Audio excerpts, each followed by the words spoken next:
तो मौर्यकालीन सामाजिक स्थिति, मौर्यकालीन प्रशासकीय व्यवस्था हो चुकी है, और कुछ अगर हो सकता है कि कुछ चीज़ें मिस हुई हों तो वो आपको यहाँ मिल जाएंगी या अर्थव्यवस्था में मिल जाएंगी। अभी आर्थिक प्रशासन तो हुआ नहीं है, तो वो मौर्यकालीन आर्थिक स्थिति में वो चीज़ें मिल जाएंगी। तो हम लोग देखेंगे आज मौर्यकालीन सामाजिक स्थिति कि सामाजिक संरचना मौर्यकाल में कैसी थी और किस तरह से वर्ग विभाजन था, वर्ण व्यवस्था। तो इसको देखने के पहले थोड़ा सा आप लोगों का हाल चाल हो जाए। कैसे हैं आप लोग? पढ़ाई चल रही है? अच्छा, जब कोई पूछता है कि पढ़ाई चल रही है तो ऐसे सर हिलता है आप लोगों का भी, लेकिन वो हृदय आपका बताता है कि चल रही है कि नहीं चल रही है। सामने हो तब तो हमें भी कुछ अंदाजा लग जाता है कि चलती है कि नहीं चल रही है। तो आइए ये इस उम्मीद के साथ कि अच्छी चल रही होगी और सदैव सकारात्मक बने रहिए, क्योंकि ज़िंदगी में सकारात्मकता आपको ऊर्जान्वित रखती है, हमेशा ऊर्जावान बनाए रखती है। अगर आप नकारात्मक विचारों को लेकर चलेंगे तो मन में एक ऐसा भाव आएगा कि वही कुछ करने का कोई मतलब नहीं है। तो वो भाव ना आए, क्योंकि आपको ज़िंदगी भर कुछ ना कुछ करना है।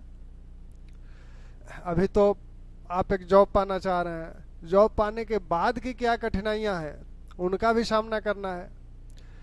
तो इसको एक प्रशिक्षण के रूप में लीजिए इन कठिनाइयों को।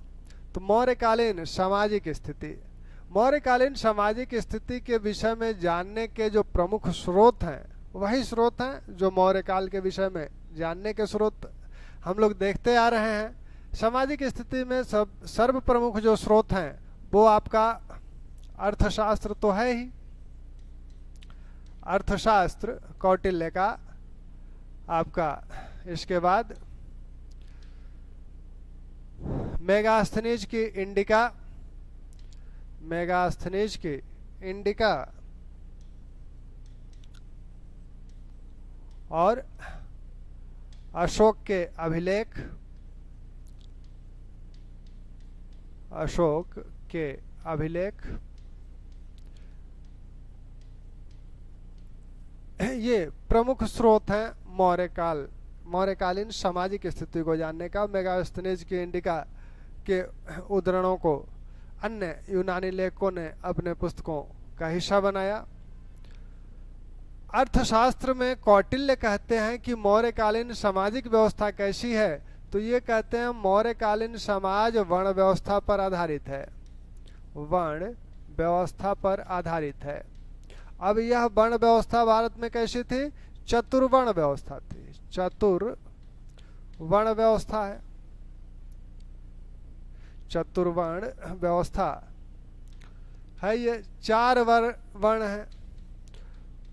हम लोग देख चुके हैं कि सूत्र काल से ही यह जो वैदिक काल से वर्ण व्यवस्था चली आ रही थी, सूत्र काल में आते आते वह जाति के रूप में परिणत हो गई। तो अब यह जाति व्यवस्था बन गई। पहले यह कर्म के आधार पर निर्धारित होता था, व्यक्ति का वर्ण कर्म के आधार पर निर्धारित होता था, और यहाँ किस आधार पर निर्धारित होगा? जन्म के आधार पर निर्धारित होगा।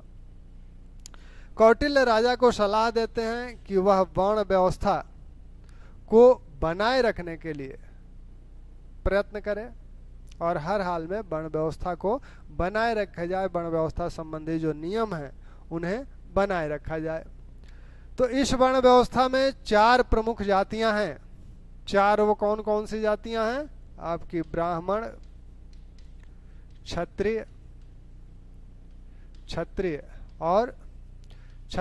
वैश्य और शूद्र, ये 4 जातियां हैं। ब्राह्मण सबसे ऊपर है और सर्वाधिकार संपन्न वर्ग है, इसे दंडों से भी छूट मिली हुई है। क्षत्रिय जो वर्ण है यह मुख्य रूप से छत यानी रक्षा करने से संबंधित है। वैश्य कृषि, व्यापार, व्यवसाय आदि से जुड़ा हुआ है। शूद्र, शूद्र को एक तरह से इन उपर्युक्त सभी तीनों वर्णों का सेवक माना जाता है। कौटिल्य कहते हैं कि यह जो शूद्र वर्ण है यह क्या करेगा, वार्ता कर सकता है। वार्ता का मतलब बातचीत नहीं है। कौटिल्य अर्थशास्त्र के अनुसार वार्ता जो है, वार्ता में कृषि, पशुपालन,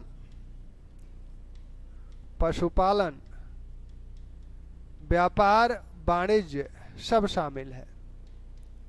व्यापार वाणिज्य को सम्मिलित रूप से वार्ता कहा गया है।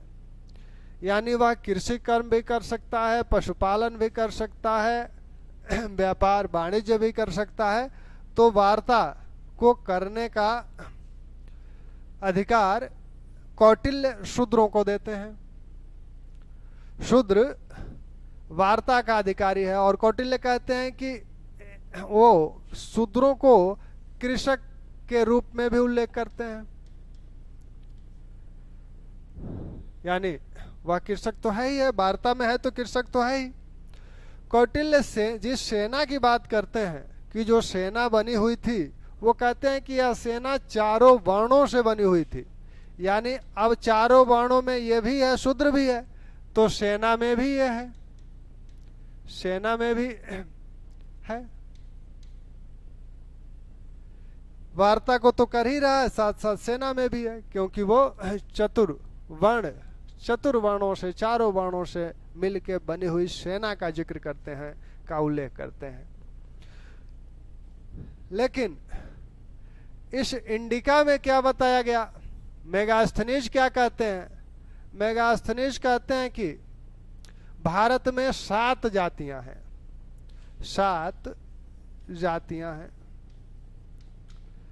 वो 7 जातियों की बात करते हैं, इन 4 की बात नहीं करते हैं। और 7 जातियों में क्या क्या बताते हैं? 7 जातियों में मेगास्थनीज का कहना है कि ये 7 जातियां कौन कौन सी हैं? दार्शनिक, कृषक, पशुपालक,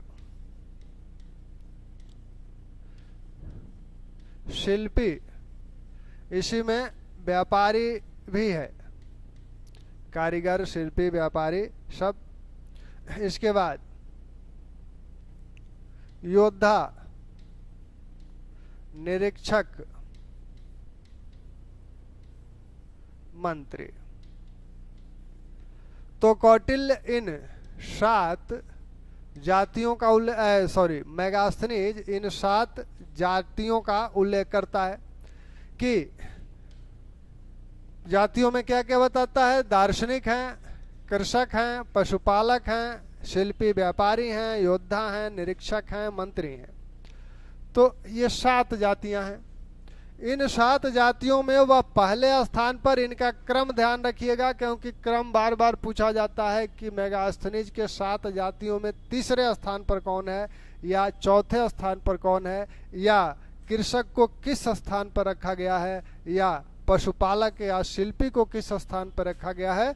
तो पहले स्थान पर दार्शनिक है, दूसरे स्थान पर कृषक है, तीसरे स्थान पर पशुपालक है, चौथे स्थान पर शिल्पी, व्यापारी हैं, 5वें स्थान पर योद्धा है, 6वें स्थान पर निरीक्षक और 7वें स्थान पर मंत्री है। ये जो अब मेगास्थनीज आगे कहता है कि ये जो 7 जातियां हैं इनमें आपस में वैवाहिक संबंध नहीं होता है। मेगास्थनीज कहता है कि जो ये 7 जातियां हैं इनमें आपस में वैवाहिक संबंध नहीं होता है, यानी अंतरजातीय विवाह नहीं होता है। मेगास्थनीज के अनुसार वह अंतरजातीय विवाह से सीधे सीधे इनकार करता है और यह भी कहता है कि कोई भी जाति अपना जो व्यवसाय है उसे छोड़कर दूसरे के व्यवसाय को नहीं अपना सकती। जाति में तो ये होता ही है, जाति व्यवस्था में तो ये होता ही है कि वो अपने जो उनके जहां वो जन्म लिए हैं उसको परिवर्तित नहीं कर सकते, बदल नहीं सकते। मेगास्थनीज कहता है कि ये लोग अपने जो व्यवसाय है, जो पेशा है, उस व्यवसाय या पेशा को ये बदल नहीं सकते। अंतरजातीय विवाह इनमें नहीं होता था, ये अपने व्यवसाय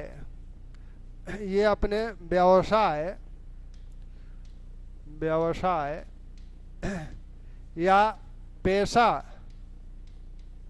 को बदल नहीं सकते।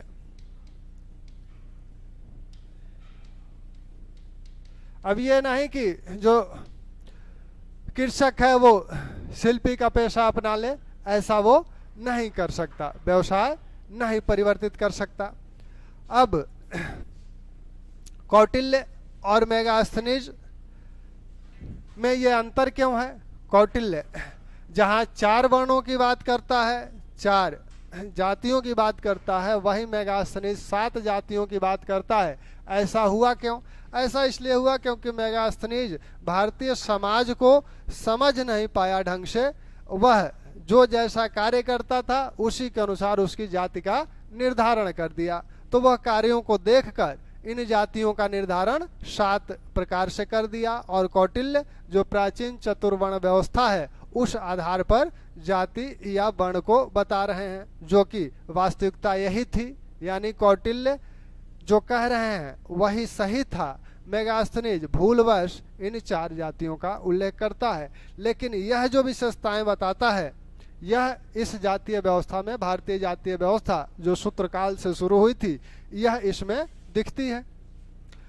अब इस वर्ण व्यवस्था के बाद कौटिल्य क्या कहते हैं? कौटिल्य कहते हैं कि ये जो शूद्र है, शूद्र वार्ता का अधिकारी तो है ही, साथ में वह सेना में भी शामिल हो सकता है। एक वर्ग और देखने को मिलता है, दास।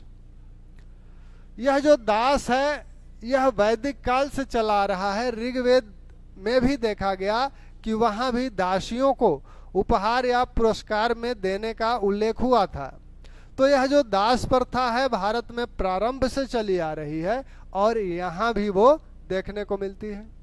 लेकिन मेगास्थनीज कहता है कि भारत में दास हैं ही नहीं।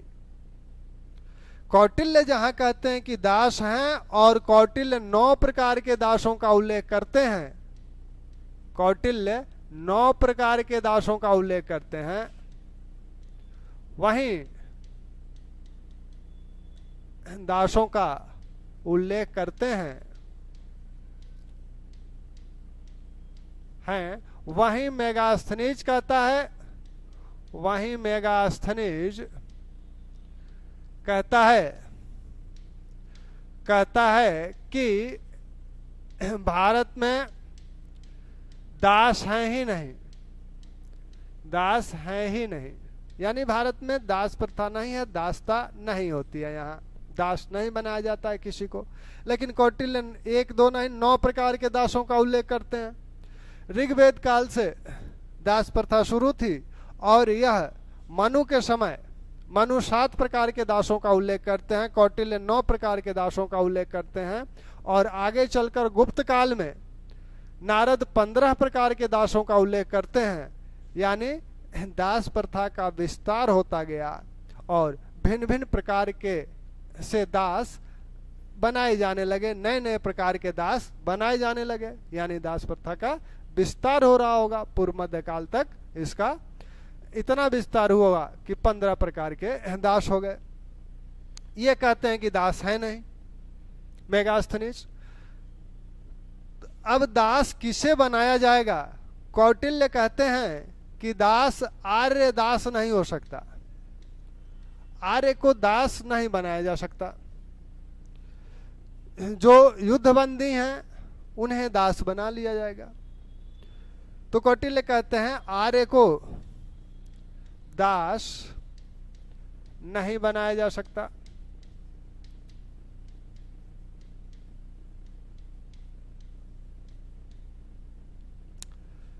आर्य, शूद्र को भी वो आर्य कहते हैं। शूद्र भी क्या है? आर्य है।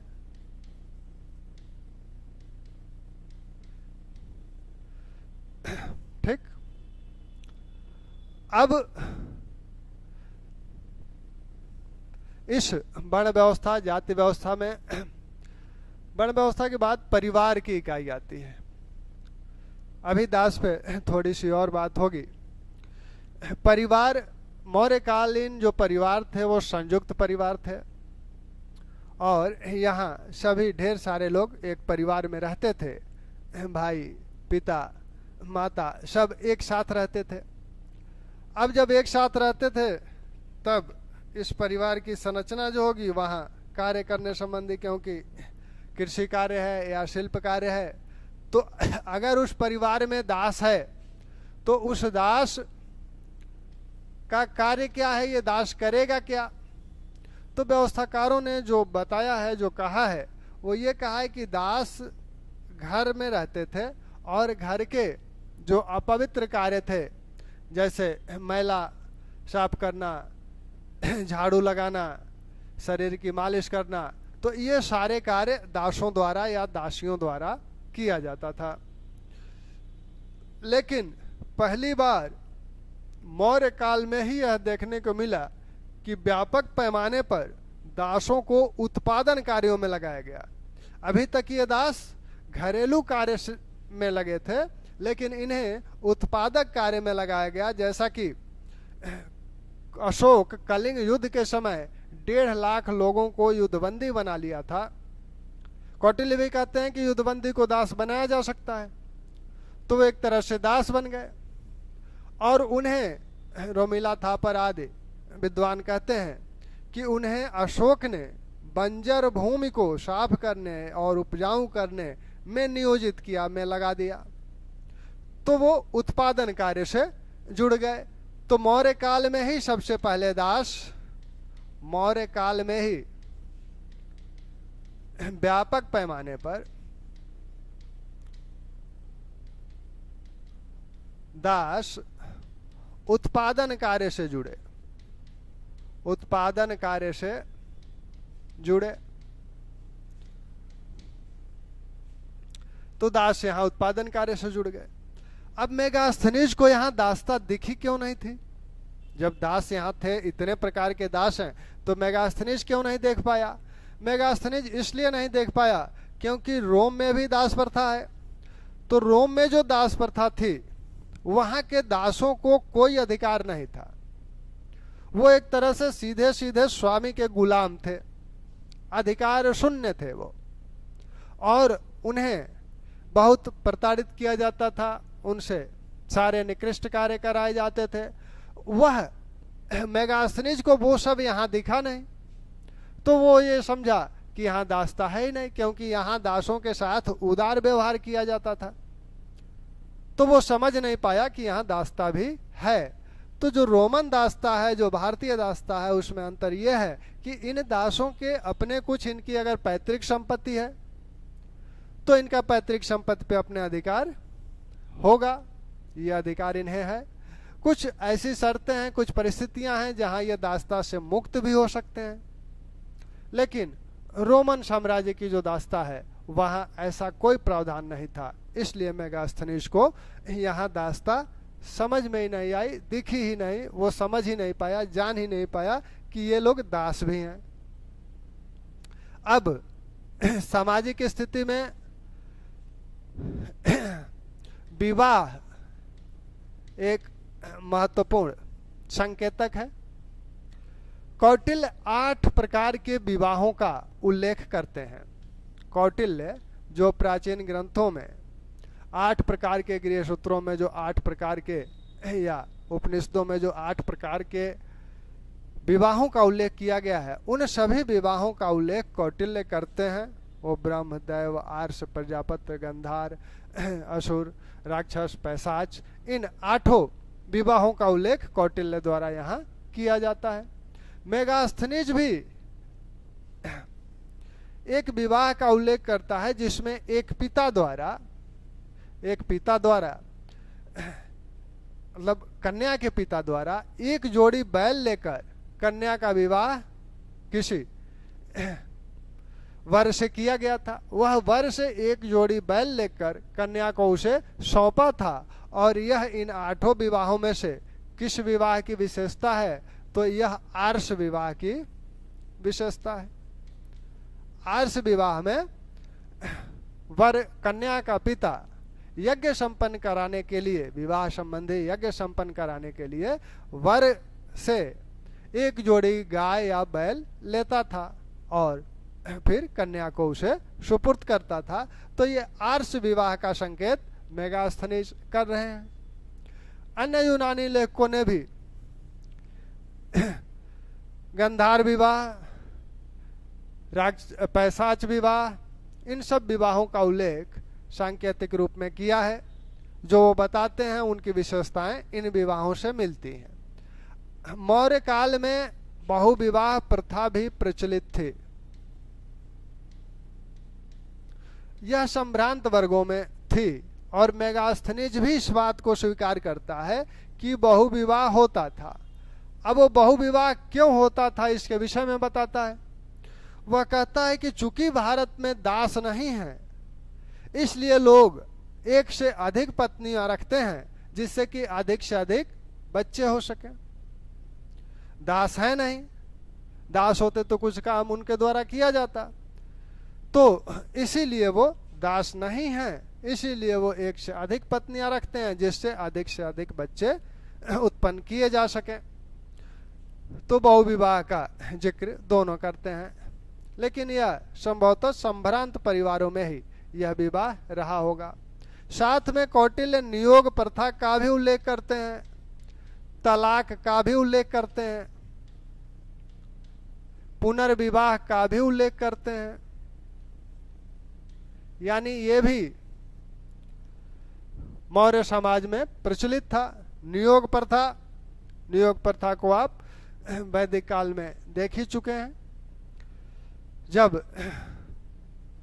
पुत्र ना हो तब स्त्री अपने किसी पति के किसी निकट संबंधी भाई से पुत्र प्राप्ति हेतु यौन संबंध स्थापित करती थी। शास्त्रकारों ने पहले 2 पुत्रों तक की इजाजत दी, फिर बाद में 1 पुत्र की इजाजत दी और बाद में इस प्रथा को पशुधर्म कलिवर्ज्य मानकर त्यागने की सलाह दी गई। लेकिन यहाँ कौटिल्य भी इसका उल्लेख कर रहे हैं। तलाक को कौटिल्य मोक्ष कहते हैं, तलाक को वो मोक्ष कहते हैं। और तलाक कब होगा? पति पत्नी को दे सकता है, पत्नी पति को दे सकती है। उसके लिए कुछ शर्तें हैं। कौटिल्य कहते हैं कि अगर पति बहुत दिनों तक घर से बाहर रहे, 8 माह 12 माह, तब पत्नी उसे छोड़कर निकट संबंधी, उसके किसी निकट संबंधी से विवाह कर सकती है।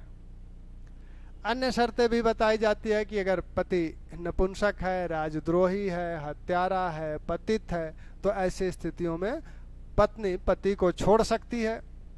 पति पत्नी को कब त्याग सकता है? जब पत्नी से 8 वर्ष तक सिर्फ पुत्रियां ही उत्पन्न हो, कोई पुत्र न उत्पन्न हुआ, मतलब 8 वर्ष तक कोई संतान ही ना हो, तब वह पत्नी को त्याग कर सकता है, दूसरा विवाह कर सकता है।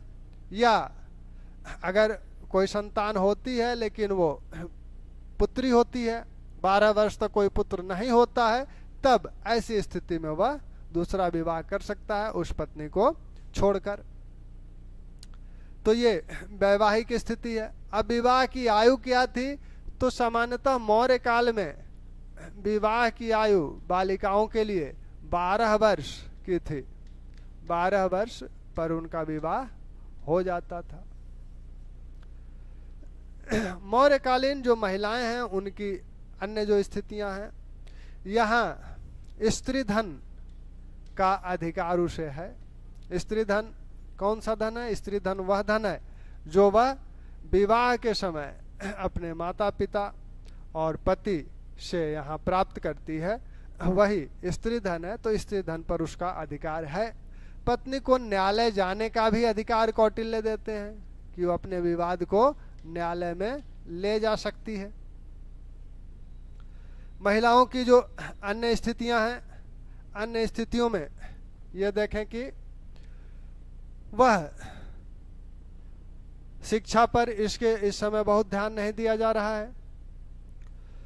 महिलाएं जो कार्य करती हैं उसमें वो अंगरक्षिकाओं के रूप में भी कार्य करती हैं। मेगास्थनीज और कौटिल्य दोनों कहते हैं कि वह अंगरक्षिका के भी रूप में रहती थी। चंद्रगुप्त की जो अंगरक्षिकाएं थीं वो महिलाएं थीं। सम्रांगणिनी अंगरक्षिकाएं महिलाएं थीं।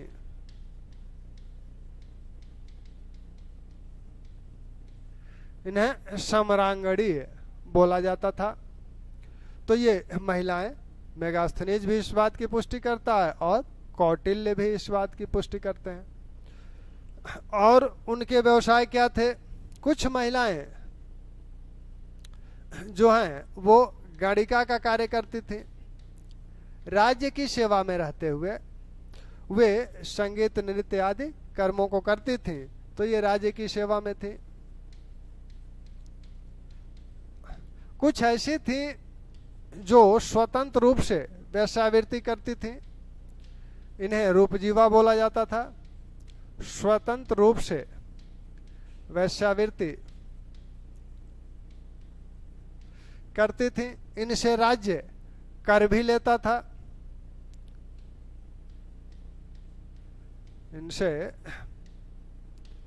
इनसे राज्य कर भी लेता था। कर भी लेता था। ठीक। कुछ मनोरंजन कार्य भी करती थी। नाटक आदि में भाग लेती थी, जिन्हें रंगोपजीवनी बोला जाता था। रंगोपजीवनी।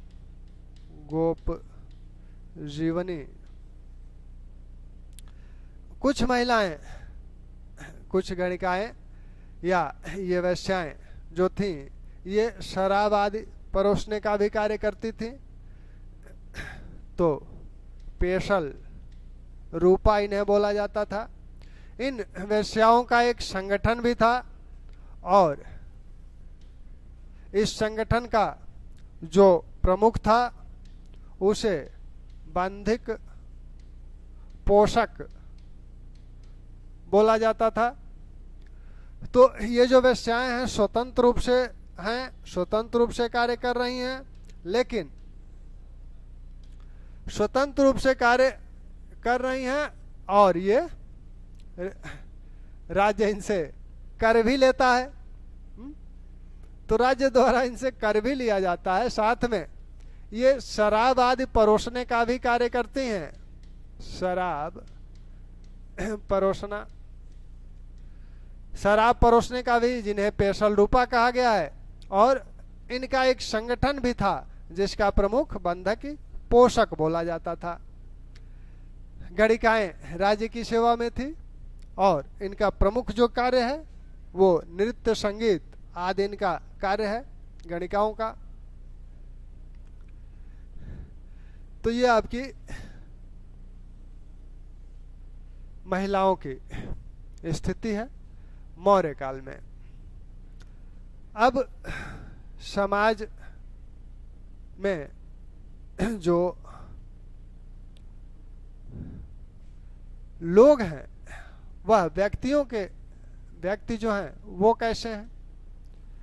तो व्यक्तियों के विषय में मेगास्थनीज जो बताता है कि यहाँ के लोग बहुत ही ईमानदार और उच्च नैतिक स्तर वाले थे, मितव्ययी थे।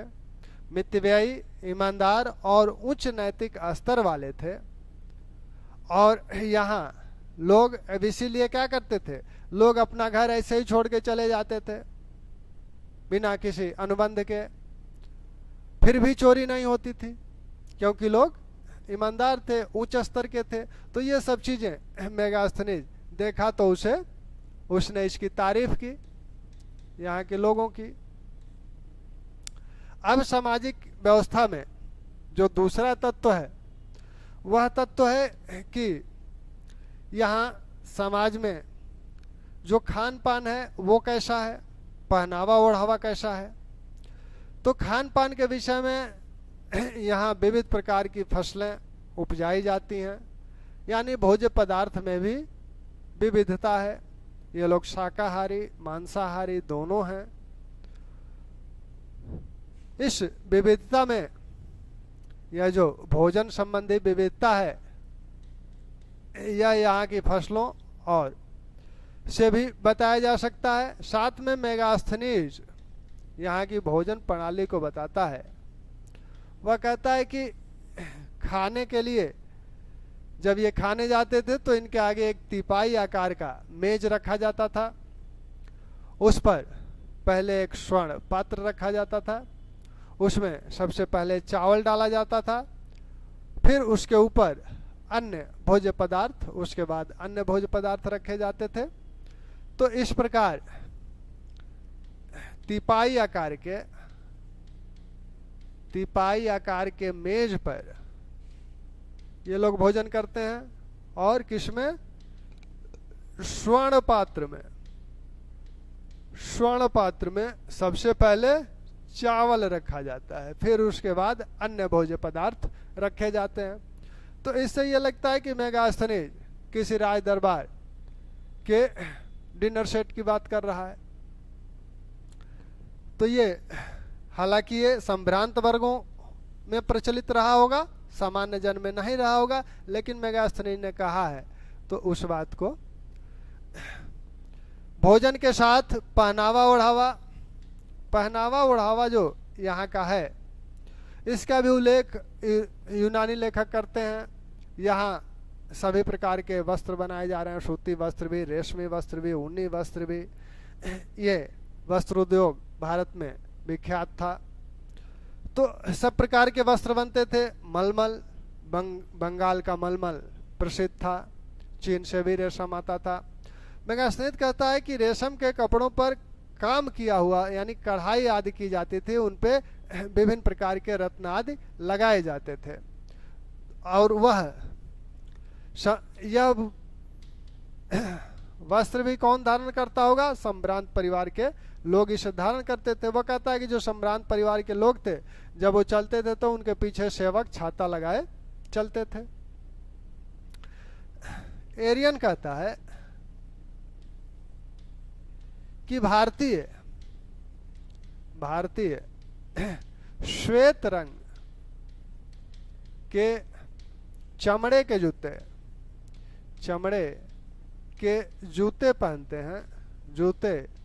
पहनते थे,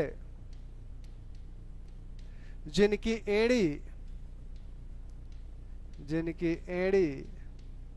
ऊंची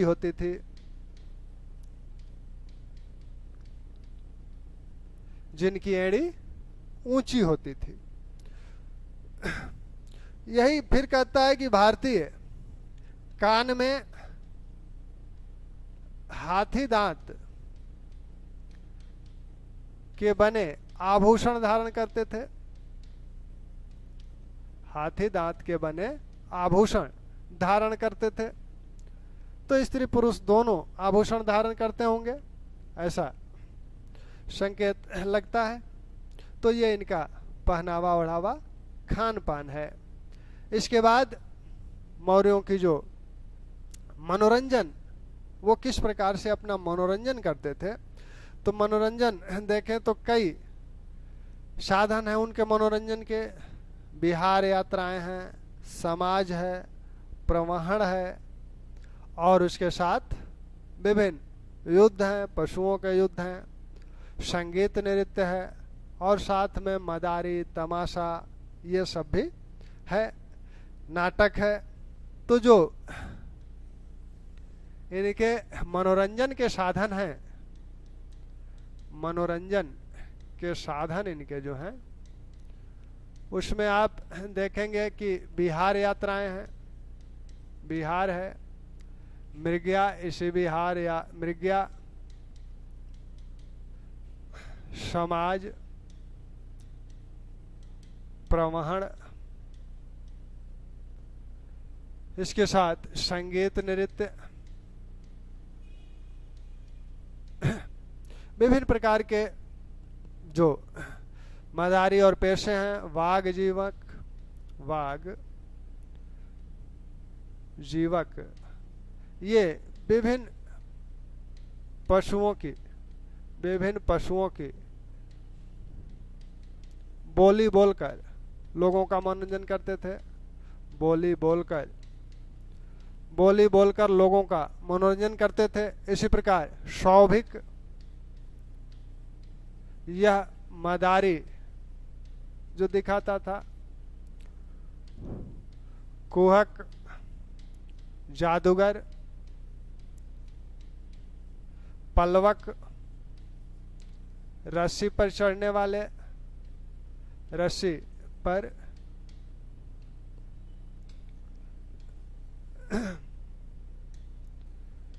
पर चढ़ने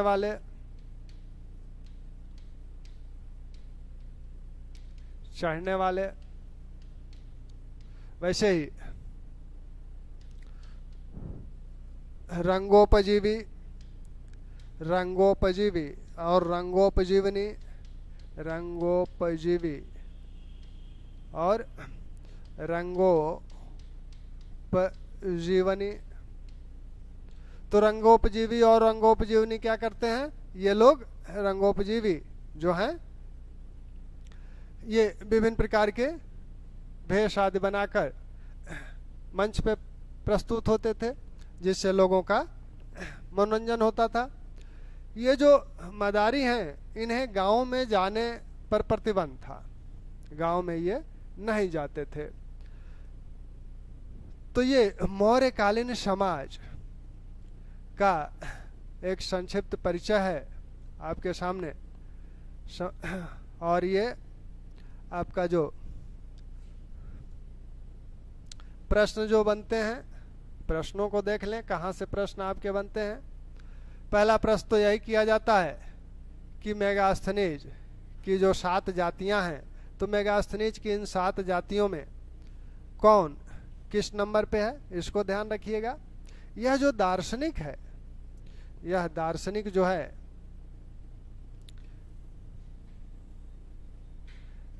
ये जो चीजें प्रतिबंध हैं, यह दार्शनिकों पे नहीं है, दार्शनिक इससे मुक्त है।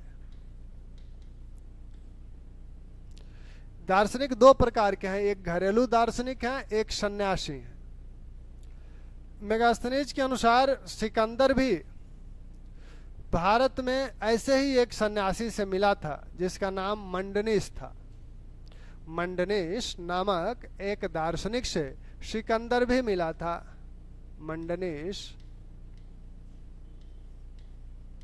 मंडनीश नामक एक दार्शनिक से सिकंदर मिला था, उससे बहुत प्रभावित भी हुआ था।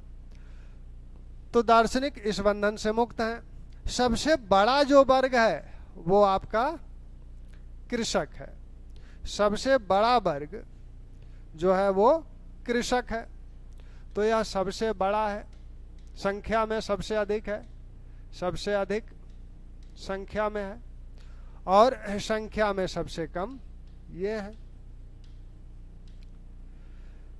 ठीक, कृषक के विषय में वो कहता है कि कुछ भी हो जाए, युद्ध होता रहे या कुछ भी हो, उससे इनको कोई मतलब नहीं है, ये अपने काम में लगे रहते थे। तो यहाँ से आपके प्रश्न होते हैं। साथ में कौटिल्य जो वर्ण व्यवस्था की बात करता है, चतुर्वर्ण को राजा को सलाह देता है कि वो चतुर्वर्ण व्यवस्था का अनुपालन करवाए लोगों से। यहाँ आर्यों के विषय में कि दास, आर्य दास नहीं हो सकता, यह सीधे सीधे वो कहता है। और साथ में यह जो शूद्र है, शूद्र के विषय में वो कहता है कि ये शूद्र जितने भी अंतर जातीय या अंतर्वर्ण विवाह से जो संतानें उत्पन्न हुई हैं, उन सबको वह जो शंकर वर्ण शंकर हैं, उन सबको वह सिर्फ चंडाल को छोड़कर सभी वर्ण शंकरों को शूद्र में शामिल करते हैं। सभी वर्णशंकर शूद्र में शामिल हैं। ठीक, चंडाल इस शूद्र वर्ण में शामिल नहीं है, वह अलग है और वह अस्पृश्य है, मतलब अछूत है। अछूत कब से है? वो अछूत आपका शूद्र काल से ही है। तो वो चंडाल को छोड़कर अन्य सभी वर्णशंकरों को शूद्र में शामिल करता है। वर्णशंकर कैसे उत्पन्न होते हैं? वर्णशंकर अंतरजातीय विवाहों से उत्पन्न होते हैं। अंतरजातीय विवाह दो प्रकार के हैं, एक अनुलोम विवाह, एक प्रतिलोम विवाह। अनुलोम विवाह में जो वर है वह उच्च कुल का होता है और कन्या उससे निम्न कुल की, निम्न वर्ण की होती है। जैसे वर जो है ब्राह्मण वर्ण का है और कन्या क्षत्रिय वर्ण की है, तो यह अनुलोम विवाह हुआ। और प्रतिलोम विवाह में वर जो है निम्न कुल का होता है, कन्या उच्च कुल की होती है या उच्च वर्ण की होती है। जैसे कन्या अगर ब्राह्मण वर्ण की है और वर अगर क्षत्रिय वर्ण का है तो यह प्रतिलोम विवाह कहा जाएगा। इस प्रतिलोम विवाह को शास्त्रकार पसंद नहीं करते हैं, इन्हें शास्त्र संगत नहीं माना जाता है। तो इन विवाहों से जो संतानें उत्पन्न हुई वो वर्णशंकर हैं और इनको कौटिल्य सभी वर्णशंकरों को शूद्र वर्ण में रखते हैं, लेकिन चंडाल को नहीं रखते। तो दासता संबंधी मेगास्थनीज कहता है कि दास है ही नहीं। शूद्रों के अधिकार क्या क्या हैं? कौटिल्य कहते हैं कि ये वार्ता कर सकते हैं, यानी कृषि, पशुपालन, व्यापार, वाणिज्य कर सकते हैं। सेना में भर्ती हो सकते हैं, क्योंकि कौटिल्य जिस सेना की बात करते हैं वह चतुर्वर्ण व्यवस्था पर आधारित है। तो कौटिल्य की सेना चतुर्वर्ण है और 4 वर्णों में ये शामिल है। तो 4 वर्णों में जब शामिल हैं तो ये भी सेना में होंगे ही होंगे। महिलाओं की स्थिति के विषय में कौटिल्य 8 प्रकार के विवाहों का उल्लेख करते हैं। अभी संभवतः विवाह हमने कराया नहीं है, विवाह इसके बाद मौर्यों के बाद सामाजिक स्थिति कराएंगे, तो उसमें विवाह अन्य जो पुरुषार्थ वगैरह हैं उनकी बातें हो जाएंगी। फिलहाल जो विवाह हैं 8 विवाह हैं। 8 विवाहों में ब्रह्म, दैव, आर्ष, प्रजापति, गंधर्व, आसुर, राक्षस, पैशाच, तो ये 8 विवाहों का उल्लेख करते हैं और आर्ष विवाह का उल्लेख मेगास्थनीज करता है। विवाह बहुविवाह के भी साक्ष्य हैं। नियोग प्रथा का भी उल्लेख कौटिल्य करते हैं। तलाक को कौटिल्य मोक्ष कहते हैं और वो परिस्थितियां बताते हैं जब तलाक हो सकती है, शर्तें क्या क्या हैं। पुनर्विवाह की भी शर्तें बताते हैं, कब पति छोड़ सकता है पत्नी को, कब पत्नी पति को छोड़ सकती है, कब वो विवाह कर सकती है। तो ये भी जो शर्तें हम लोग देखें। स्त्री धन पर महिला का अधिकार था। महिलाएं अंगरक्षिका के रूप में सम्रांगणी बोली जाती हैं, अंगरक्षिका का कार्य करती हैं। चंद्रगुप्त की अंगरक्षिकाएं महिलाएं ही हैं। ये न्यायालय जा सकती हैं अपने मामले को लेके। गणिका राज्य की सेवा में संगीत, नृत्य आदि करने वाली जो होती थी उन्हें कहा जाता था। रूपजीवा स्वतंत्र रूप से वेश्यावृत्ति करती थी। रंगोपजीवनी वही जो आपका मनोरंजन करती हैं नाटकों आदि के माध्यम से, वो रंगोपजीवनी है। यहाँ मेगास्थनीज भारत के लोगों की तारीफ करता है कि भारत के लोग बहुत ही क्या हैं, मितव्ययी और ईमानदार हैं। वो अपने घरों को ऐसे ही आरक्षित छोड़ के चले जाते हैं। भोजन की प्रणाली को का उल्लेख मेगास्थनीज करता है। साथ में पहनावा ओढ़ावा के विषय में एरियन बताता है, वे श्वेत चमड़े के जूते पहनते हैं और ये भी कहता है कि पुरुष कान में हाथी दांत के आभूषण धारण करते थे। मनोरंजन के जो स्रोत हैं उसमें आप इन स्रोतों को देख रहे हैं। यहाँ जो बिहार है इसको अशोक ने क्या किया था, त्याग दिया था और इसकी जगह बिहार यात्राओं की जगह वह क्या शुरू किया था, धम्म यात्राएं शुरू किया था। समाज क्या है, समाज ये है, इसमें नृत्य गान होता था और मांस मदिरा का प्रयोग होता था। तो यह समाज है। अशोक ऐसे समाजों को त्याग दिया जहां पर हिंसा होती थी, तो उसके जो समाज होते थे, उसकी जो पार्टियां होती थी, उसमें संभवतः मांसाहार नहीं होता होगा। प्रवहन, यह भी सामूहिक समारोह है। सामूहिक समारोह को प्रवहन कहा जाता है।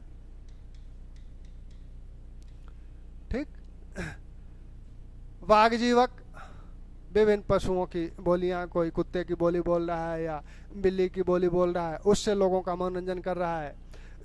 सौभिक, मदारी हैं। कुहक, जादूगर हैं। पलवक, रस्सी पर चढ़ने वाले, ये भी जो विभिन्न प्रकार के करतब दिखाते हैं। इनको गांव में जाने पर रोक थी, गांव में जाने के लिए इन्हें शासन से अनुमति लेनी पड़ती थी। रंगोपजीवी और रंगोपजीवनी, तो ये समाज है मौर्यकालीन समाज। और हम लोग इसके बाद मौर्यकालीन आर्थिक स्थिति को देखेंगे। आप सभी देखते रहिए, प्रसन्न रहिए, मस्त रहिए।